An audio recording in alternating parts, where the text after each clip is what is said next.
Sekolah itu pada dasarnya adalah tempat untuk berpikir, tempat untuk mengutarakan ekspresi kreatif. Karena sekolah yang awal-awal direkam di sejarah itu adalah akademinya Plato, salah satu filsuf paling terkenal di dunia. Akademi Plato itu dibuat di Athens tahun 387 BC.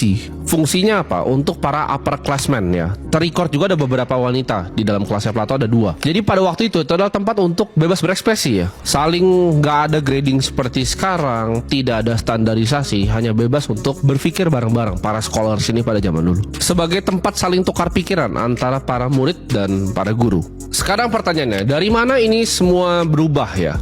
Jadi dari sekolah yang bebas berpikir kreatif jadi sekolah yang seperti dikuasai oleh diktator. Zamannya adalah saat Prussian Empire ya, yang sekarang jadi Jerman. Waktu Prusia itu menginvasi Polandia, apa yang terjadi? Dia harus mikir ya kan, dia udah menang invasinya, dia harus mikir gimana caranya cuci otak orang-orang Polandia. Jadi ini yang dilakukan oleh para orang Prusia. Mereka bikin sekolah standarisasi karena mereka mikir gini, orang yang udah tua itu udah susah banget diubah ya, dogma di otaknya dan doktrin di otaknya udah susah sekali diubah. Tapi anak-anak kecil itu gampang sekali dibentuk. Jadi mereka akan pikir untuk bentuk anak kecilnya. Lalu Prussian Empire ini buatlah sekolah standar pertama di dunia.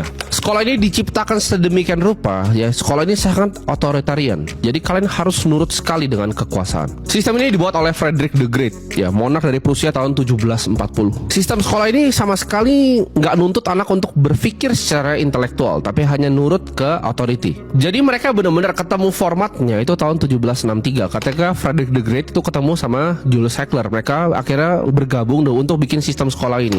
Ini sistem sekolah yang mendasari semua sekolah sampai sekarang. Jadi pendidikannya itu 8 tahun ya, mandatory, wajib 8 tahun. Itu karena kerjasama mereka berdua ya, jadi ada 8 tahun ini. Nah dari 8 tahun ini itu mulai untuk ada jamnya ya. Jadi jam masuknya, ada jam masuknya, dan ada jam pulangnya. Ada jam masuknya, ada upacara, ada jam pulangnya. Di sini nggak diajarin ya matematika dasar, kalkulus dasar, itu sama sekali tidak diajari. Yang diajari hanya membaca ya, menulis, menyanyi, dan waktu itu belajar tentang agama. Jadi ini 4 yang diajarkan oleh sistem Prusia pada zaman itu.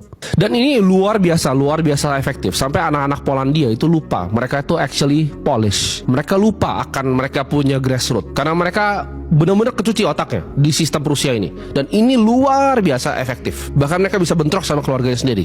Ini menjadi para petani dan para pekerja yang sangat loyal ke otoritinya Prussian Empire. Nah, pada zaman itu kalau lu mesti belajar matematika, lu pengen belajar matematika atau kalkulus, lu harus jadi orang kaya, lu harus bayar lebih untuk sekolahnya. Jadi sekolah dasarnya nggak mengajarkan matematika sama sekali. Saking efektifnya Prussian model ini dikopi sama politisi ternama di Amerika, namanya Horace Mann. Dia disebut-sebut adalah bapak reformasi dari Amerika. Dia melihat Prussian Empire ini berhasil mengubah orang Polandia anak kecil sampai nggak percaya bahwa mereka itu adalah Polish. Dia lihat ini sistem yang sangat efisien dan efektif. Horace Mann ini adalah seorang advokat anti perbudakan sebenarnya, tapi unik kan, dia justru menstandarisasi lagi.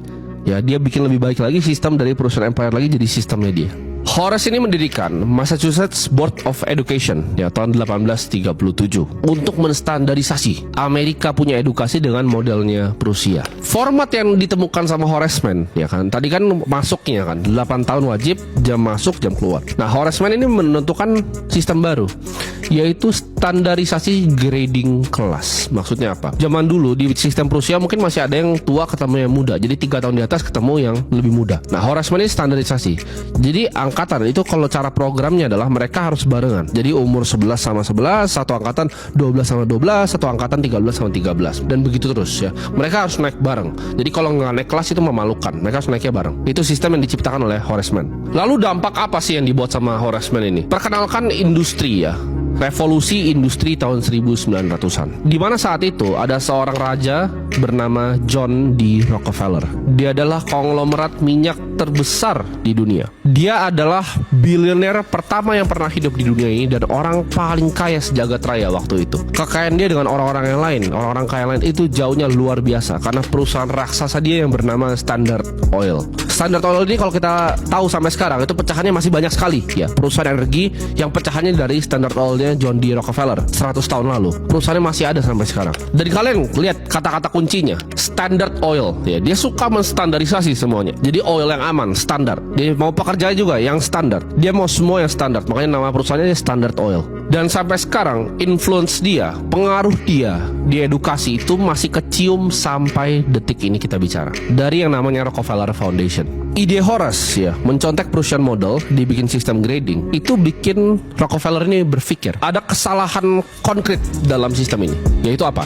Betul, orangnya itu udah sangat nurut. Jadi mereka itu dididik untuk matiin pemikiran kritis. Kritisnya itu harus mati, harus didoktrin ke dalam, dan gak boleh kreatif. Karena orang yang berpikir itu bahaya. Tapi problemnya apa dengan zaman revolusi industri? Kalau dulu kan perusahaan model petani aja gak apa-apa, peternak aja yang goblok itu gak apa-apa. Tapi apa problemnya dengan masalah revolusi industri ini? Yaitu mereka nggak bisa kerja di perusahaan minyaknya John D. Rockefeller karena terlalu goblok, matematika dasar nggak bisa. Jadi dia harus craft sebuah sistem namanya factory model education, di mana dia bikin ini orang anak kecil yang datang sini sama ya. Pemikiran kreatif itu harus dibunuh, pemikiran kritisnya harus dibunuh, tapi mereka harus cukup pintar at least untuk mengoperasikan pabrik. Nah di sini mulai nih, ini yang sekarang sampai sekarang namanya factory model. Jadi mereka bikin itu kayak robot akhirnya untuk kerja di pabrik, jam segini masuk, jam segini pulang, tapi punya sedikit aja otak untuk eksekusi pekerjaan yang dibutuhkan, tapi nggak cukup pintar ya, karena dia secara famous ya, sangat terkenal sekali untuk berkata seperti ini: I don't want a nation of thinkers. Ya, I want a nation of workers. Gue gak pengen punya bangsa pemikir, tapi gue pengen punya bangsa pekerja. Karena dia butuh waktu itu tenaga kerja untuk Standard Oil, perusahaan raksasanya ini. Dia paham kalau dia bikin akademi seperti zaman Plato dan Aristoteles ya, dimana Aristotle juga belajar 20 tahun di akademinya Plato dan bikin Lyceum sendiri. Itu bisa sangat berbahaya untuk bisnisnya. Ntar orang pintar seperti dia, ntar orang berpikir kritis, ntar orang mikir, kenapa ya gue itu masuk jam segini dan pulang jam segini dari kantor. Kalian gak pernah tanya itu semua. Kenapa? Karena itu sudah didoktrin oleh sekolah ke kalian semua.